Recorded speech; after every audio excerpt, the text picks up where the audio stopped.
Good morning, everyone. Welcome back to another episode of Lessons Learned, the dumbest thing I've ever done with money. My name is Suzanne, and I'm the head coach at G.R.A.C.E Financial Coaching.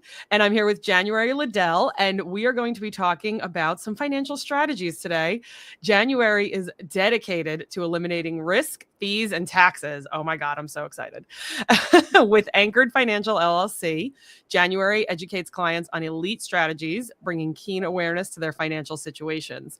She continuously adapts to industry demands, investing in personal growth, another one of my favorite things, and inspiring those around her.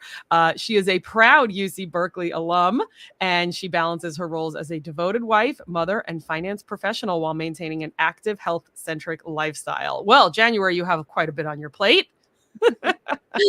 Hi there, Suzanne. Thank you so much for allowing me to be on your podcast and inviting me. Thank you. So tell us, typically we'll talk to, on this show, we like to talk to financial experts, but that can include financial planners, financial advisors, financial coaches, insurance brokers, mortgage brokers. So how does what you do differentiate from all of those people? Oh, great question. So as mentioned in my bio, my specialty is eliminating risk, fees, and taxes. And for me, what I'd like to do for retirees, okay, so those of us who are in our golden years, I would like to eliminate as much taxes as we possibly can. And so I sit down with my clients and we talk about all of the different ways and strategies they're using currently for their retirement plan. And we're going to see, okay, with this current plan, what tax income bracket will you possibly fall under 20 years from now, 30 years, from now, 5 years from now, 10 years, right? Wow. So I'm looking at different clientele from ages 30 on. And for example, I just talked to a client. He's 64 years old. Now, with this man, he wants to retire in a couple of years. However, he also has 7 income properties that he can be utilizing to fund an account and continuing funding accounts, right? Because that's going to be income for life for him, right? And so what I'd like to do for my clients is really take a bird's eye view of what they're already doing and future pace in terms of what tax income bracket would you like to be in your golden years? And for me, I really like The Power of Zero by David McKnight. Have you ever heard of that? Yes, book? I have, actually. Great book, The Power of Zero by David McKnight. The other book that I really like is What Would the Rockefellers Do? I can't remember who the author is, but that is a great book to read if we're going to talk about generational wealth. Wow. So in it of a nutshell, I take a bird's eye view and we strategize to see how we can get them into the lowest tax income bracket that we could possibly do when they are in their non-working years. Oh my gosh, that's amazing. There's a lot of lamenting out there about, I think the title of that book, which is hilarious, I've not heard of it, What Would the Rockefellers Do, really sums it up. I think some people think, oh, the rich people know all the tricks, but yes, some rich people do know all of the tricks. Some rich people just know who to call, right? Who know the tricks. And it's not like you're only working with people over making $1 million a year. Mm-hmm. Right. Yeah, I work with a plethora of different, socioeconomic status. And, really, and like what we were talking about earlier, Suzanne, is that no matter what income you're at, you can, as long as you manage it correctly, as long as you manage it well and you're keeping track of it, then you are on a road to success as long as you continue doing that. I will tell you that when I was younger, we were actually making much less when we were younger, but right. I was not managing it correctly. So this is probably going to be your leading question is, what is the dumbest thing you've ever done with money? And that is it. The dumbest thing I've ever done with money is, and I think you mentioned a client of yours, this is what I did. Look, I just kept spending and spending with the idea of, well, there's money coming in. I did not look at my bank account. I did not look at what I was spending. I did not ask myself, is this a need or a want? So these are the questions and these are the things that I fail to do. That's the dumbest thing. Okay. Is that just spend frivolously, I think is Now, frivolously. how old were you when you would, I guess, how old were you when you know, just coming into the workforce, graduated college, somewhere around there? And then how long do you think that lasted until you had a little aha moment? That's a great question. Okay, so I graduated from UC Berkeley, came here to Hawaii. So that was about 2001 is when I came here to Hawaii. So it's been about 24, 23 years here in Hawaii. And um, I have a different kind of case though, Suzanne. Okay, so I'm going to tell you why I have a different kind of case. And I had a different kind of case because, oh, I can't believe I'm going to share this, but it was hard for me to work because I couldn't, and I'm going to have to share that secret with you on like off because I'm not going to share that on live right now. However, there was something where I wasn't able to work. So I wasn't able to work. So I had to really think outside of the box. And then I met my husband. Once I met my husband, I'm like, okay, everything is good. I'm going to start working. So I started working and I was a teacher. So I became a special ed teacher at Kamai Academy. Loved it. And I thought that was what I wanted to do, was be a special ed teacher. Love that population and I love children. And then I had a son. So we had got married 2005, had a son 2008. 2008 was when my husband was scheduled to deploy for Qatar. So he already deployed to Iraq. Now he's deploying. He deployed to Philippines. Now he's going to deploy to Qatar. So he couldn't get out of it. It was 6 weeks when my son, after 6 weeks, my son was born. My husband left. So he left. And I was a single mom, basically, new mom by myself. You know, you're a military wife. Yep. And we had to do on our own. So then I became a stay-at-home mom, and was a stay-at-home mom for quite some time. I did go back into the workforce after my son was like 5. And after he was 5, then, I started working, still in the population of working with special needs. And I also became a photographer at Alumna, which is the Disney resort. And I love photography. So, and I love Disney. And so it was a great job. However, husband at the time was in Korea. And during that time, I actually filed for divorce. So I filed for divorce October of 2013. That was while I was in Aulani. My husband was like, no, let's not do this. Let's work things out.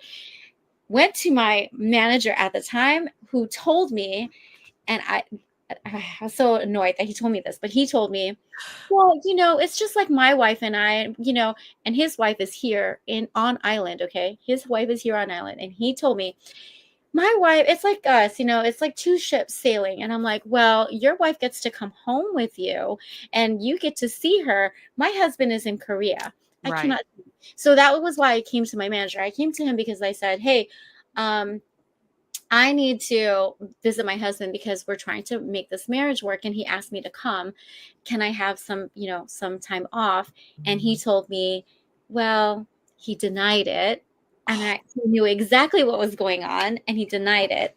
So it was a choice between work or husband. So I chose. Okay, so I chose husband.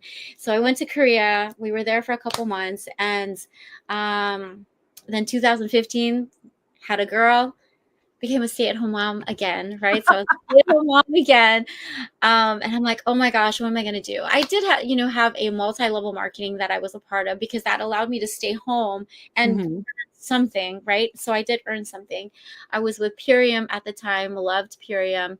And then I became a part of Zaya and some other stuff. So anyway, I was on these different multi-level marketing things. The last one that I was at, and it was all health and wellness. The that I was at was another health and wellness company, and a friend of mine, Danny Singson, contacted me just to catch up. We went to school together, and he said, hey, have you thought about your retirement? This was like 4 years ago. Wow. 3 years ago. And he's like, have you thought about your retirement? I'm like, no, I haven't, because all this time I'm a stay-at-home mom. That is not the arena that I was in. And I'm like, no, I haven't. I should. So he's like, yeah, you should. You should start, putting something in. I'm like, okay, I will. So then I started my account 3 years ago. Nice. In that same conversation, he's like, you'd be great at this. I'm like, No, I know nothing about the finance industry. Nothing. I know how to spend money. Right. And then he's like, no, all you have to do is, get licensed. And I asked him, I'm like, is this a multi-level marketing? Not that I have anything against multi-level marketing, because that's what I did. But I just wanted something that's just private and just no auto ship. And he's like, so I asked him, what do I need? And he's like, well, you just need to get licensed. And then pay like the fingerprinting. I'm like, Oh, oh, yeah. All that stuff you need to do when you get your real estate license or take your Series 7 or whatever the heck it is, right? exactly. I'm like, oh, that's it. Okay, I'll do it. So then I did it. By the way, you And make it sound like it's very easy. Like that's not an easy test.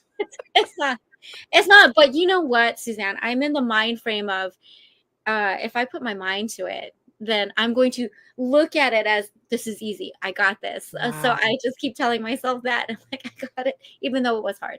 And it was challenging because I'm a mom of 2. Of course, I have a husband. I got a dog. So there's all these layers of things that I have. But I'm like, I'm going to do it. So anyway, I did it. Wow. And it's been 3 years now. But I'm going to say, so I got my license 2021. But 2022 was really when I started in this profession. Mhm. And I really fell in love with it. I don't even feel like it's been 3 years. It feels like it's still that first year. And I will tell you, in 2021, I felt like an imposter. So I had the imposter syndrome, Oh, yes. because I was in the health and wellness industry. And that's all I knew. That's all that I knew how to talk about, was health and wellness. So it took me some time, 6 months, to really kind of get in the mind frame of, hey, this is what I'm doing now. And anyway, I just love. Yeah. I love this And industry. the imposter syndrome thing is something that I belong to a coaching cohort where we help other coaches, and that is something that we deal with constantly. It even came up. We do a coach happy hour once a Oh, month, and it came up last night during our Zoom happy hour, and people were just kind of like, yeah, I've had a couple clients. It's slowed down dramatically over the summer. The summer is always a little slower for financial coaches in particular. Nobody wants to talk to you. I always say nobody wants to talk to a financial coach when they're maxing out their credit card at Disney. They'll deal with you later. yeah, it's vacation time. Right. It's summer, and it's also like Christmas. I know for Christmas, for us, it's like it's slow. So yeah, so I Yeah. totally And get that. again, it's a combination of travel, holidays, family time, and people just don't want to necessarily focus on what they're doing with their money Mhm. during that time. And that's totally understandable. We're human. We procrastinate, we push things off. But it's so interesting to me what you're doing, just taking that high level view. And personally, I don't have that gene. Mhm. Um, I don't have that super big picture. I have a really good big picture of like with my clients of like, hey, this is what the next year is going to look like. This Yeah. is what 2 years from now is going to look like. This is what 3 years from now is going to look like when the first one's in college. The 20-year viewpoint, I don't have that gene. There's a really great book out there that I've talked about before called Strengths Finder, and you take a test. It takes a while, and it tells you your top 5 strengths. And if you have the visionary strength, you are most likely going to be something like a CEO. And Ooh, I think you have that thank because you. you have that ability to take that client you mentioned earlier and be like, hey, yeah, we're looking at retirement in 2 years. I'm looking at your income properties in 20 years. Right. Yeah.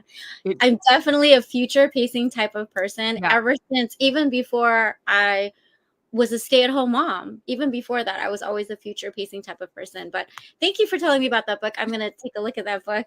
Yes. Yeah. And so leading up to this, you kind of Yeah. already alluded to it, the dumbest thing you've ever done with money. So you're not making a ton, you're out of college, right? But it's Right. kind of just flying off the debit card, flying off. Did we have credit cards? So before I was married, I did have a credit card to pay off because at the time I had a video business. So I was videotaping birthdays, weddings, graduations, so I was doing that. So my business credit card, I guess, was full. And so thankfully my husband came in. He's like, I'm going to help you. He paid off that 10,000. And I thought that was huge, right? 10,000. I'm like, oh my gosh, that's big. Right. Um, well, then we became parents. We became parents. And when you became mom and dad, and with a dad that's always gone, Right. now we're compensating, right? So he's compensating for not being there. And when he's away, he's like, I'm going to buy my son A, B, C, D, E, F, G, and then we're going to go on trips and take him here because we lost all that time.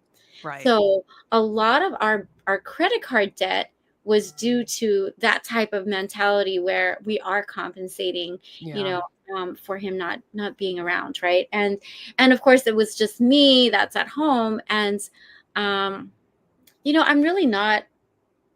I'm not a spender, I want to say, but it's the little things.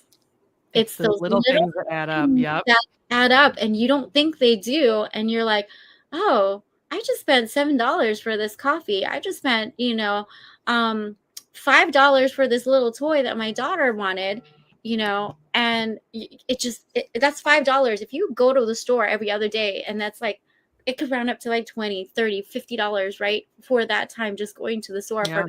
I'm just going to get this something small, right? It's just something small. I think that's the dumbest thing for me. And then when I look at it and I'm like, why did I buy this? Like, I don't understand.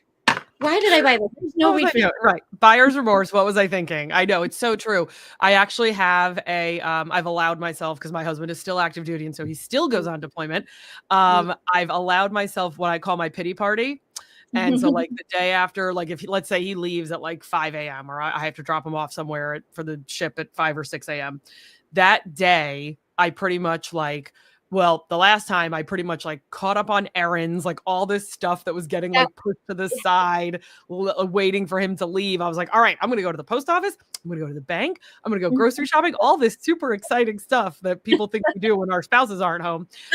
And my new tradition is when he leaves, the first night he's gone, I get sushi.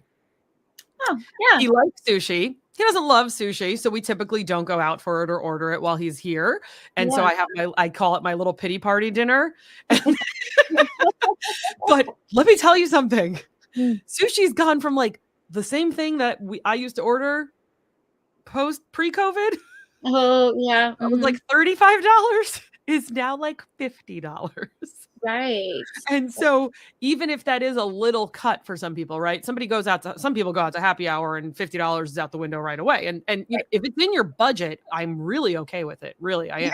Sure. Yeah. But all of a sudden I woke up the last time he left and I'm like, $48 for sushi, like for one person. It was crazy. Yes. Yes. There's a post somewhere and it was talking about 2000 prices when, like how much the gallon of milk was, how much soda was. Inflation, it has just killed us in the last couple of years. It's just like, what is going on? People like, when we're not making that much money, right? And it's still, the inflation is like really high. And the salaries aren't keeping up with it for sure. And I hope it levels out. As we're recording this is not the same time this is going to go live. We're talking about the Fed doing a rate cut. So hopefully by the time you're listening to this, they did the rate cut. Crossing fingers crossed. But so let's go back. Yeah, go ahead. Let's go back in time to when you what did you have an aha moment? Was there like a time where you were like, "Oh, I can't keep doing this anymore," or was there like a big earth-shattering thing that occurred that made you realize this is not going to work in the long term? So there was an aha moment, and the aha moment is, whoa, we are accumulating so much debt. We're accumulating all this debt. And so we invested in Financial 101, and that's here in Hawaii. I think they have other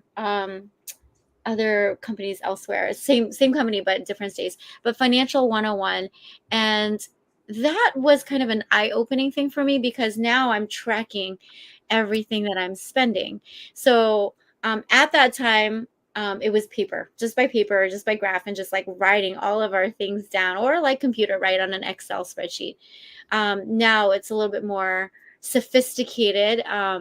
They've evolved from paper to now it's like a actual, website that we go to and we can fill it out. But at that time, And I think my daughter had just been born, and I'm like, oh my gosh, we need to do something about this, because we are just spending money, left and right. And yes, we're paying our bills, it's fine, but for me, in hindsight, looking back, I'm like, oh my gosh, I can't believe I was okay with paying monthly. I didn't at the time understand the value of compound interest, and now I do. And now I'm like, oh, that's what the APR rate stands for. Yeah. Yeah, I'm focused on my children. I'm focused on Right. educating my kids, taking care of them, making sure they're safe, so finances were in the back of my head. So that aha moment was right around the time my daughter, I gave birth to my daughter. I'm like, okay, something needs to shift. So we did. So now we are banking in a different way.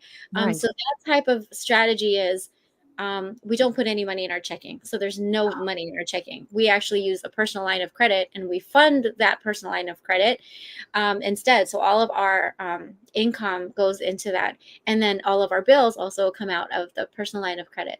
Anyway, it's a really fascinating type of banking strategy.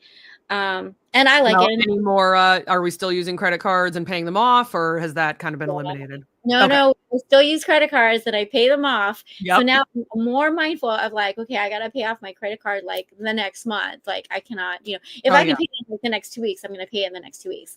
But yeah, we're still in debt. I'm gonna tell you, we're still in debt, but my mindset is a lot different, and the way that I look at my account is much different. But yeah, the dumbest thing for me is that I just kept spending. I kept spending money, and it's not. I'm not ashamed about it. Okay, I'm going to Yeah. tell you. It was in the beginning. There was shame, there was guilt, there was remorse. But I'm going to tell you what I've learned is that, hey, that was the time when we needed it. That was the time when it was, my husband wasn't there. Like, I'm just not going to like put myself down for that, because that's not going to work. I'm more solution oriented. So, okay, we made this mess, right? We made this mistake. What are we going to do now? And so really it's more solution based for me, So whenever clients do come to me and they tell me, "Oh, I have, debt, or I have this." I'm like, "Oh, that's okay, but you really do need to save up for your retirement. That is still a must that you should do." And that's a non-negotiable, because if you keep holding that back, then when you're older, you're going to have to fund your account with much more money. It's either that or you're going to work for life. Right, right. Or you're going to work till you're 80. Yeah. And I have had clients, there, there's basically 3 big places that you could get your financial coach training from. And one of them is the Dave Ramsey side. And he's very hard on people paying off debt and then doing retirement. But I've worked with people where it's like, hey, the cool part about me being a financial coach who happened to be trained by Dave, I'm not Dave.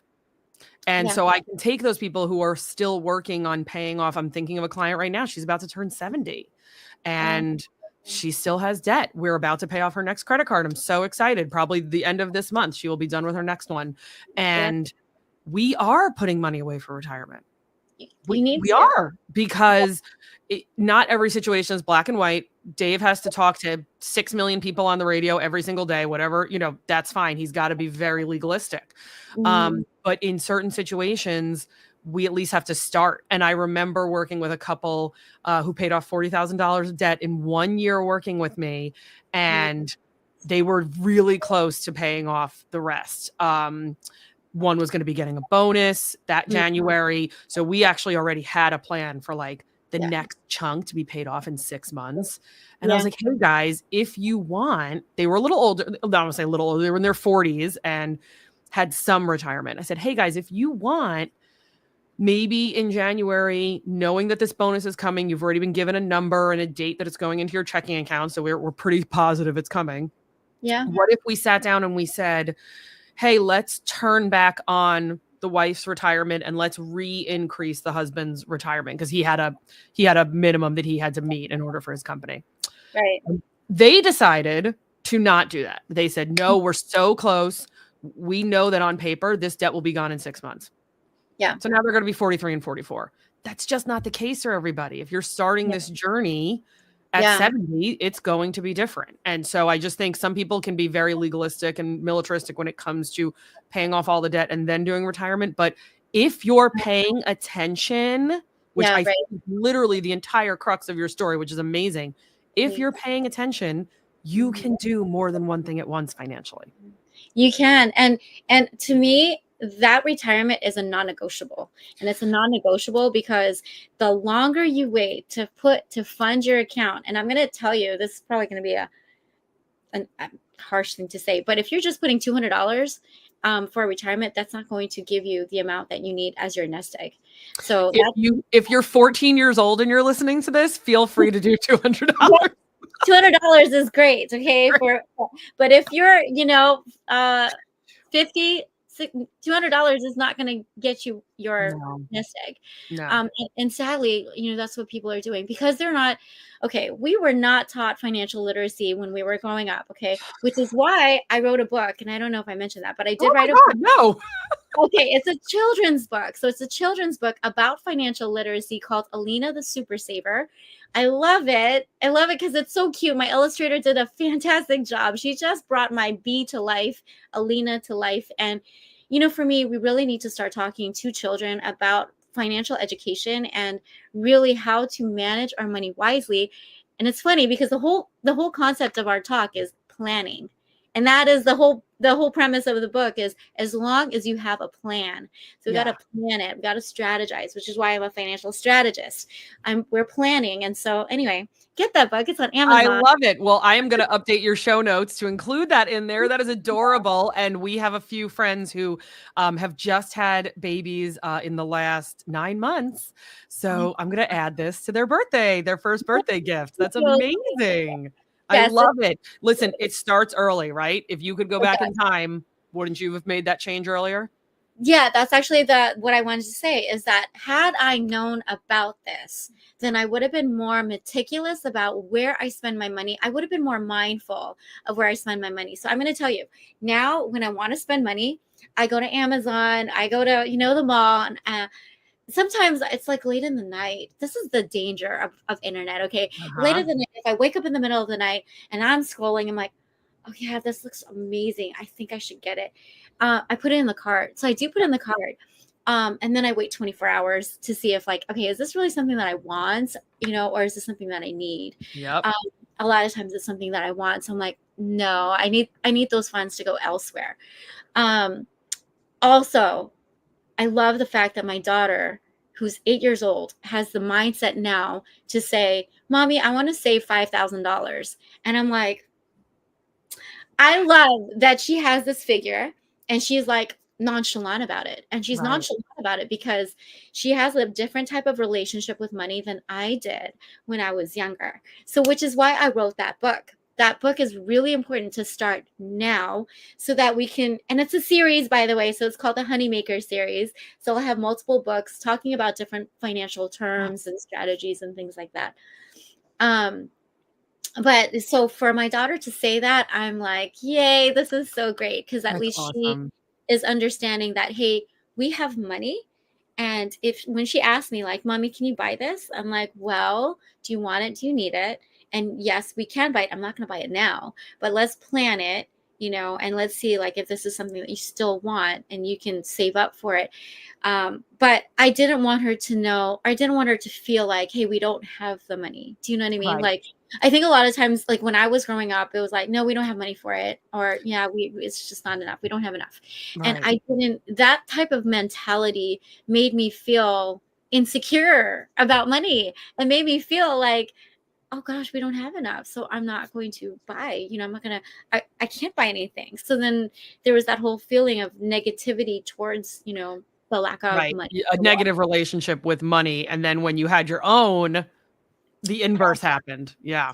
Yeah, correct. It's so So true. I yeah. see it in a lot. I see it in a lot of clients with overspending. You and I talked off the air about lifestyle creep and how that happens. People make more money and magically they spend more money, and more money does equal more problems, guys. But if you're paying attention to it, that's Mhm. really the bottom line. I love it. Okay, well, I am definitely going to be adding a link to your show notes for that book. It looks adorable. I really want to thank you, January, for coming on with me today. And I hope everyone will tune in next week for another episode of Lessons Learned, the dumbest thing I've ever done with money. Thanks, January.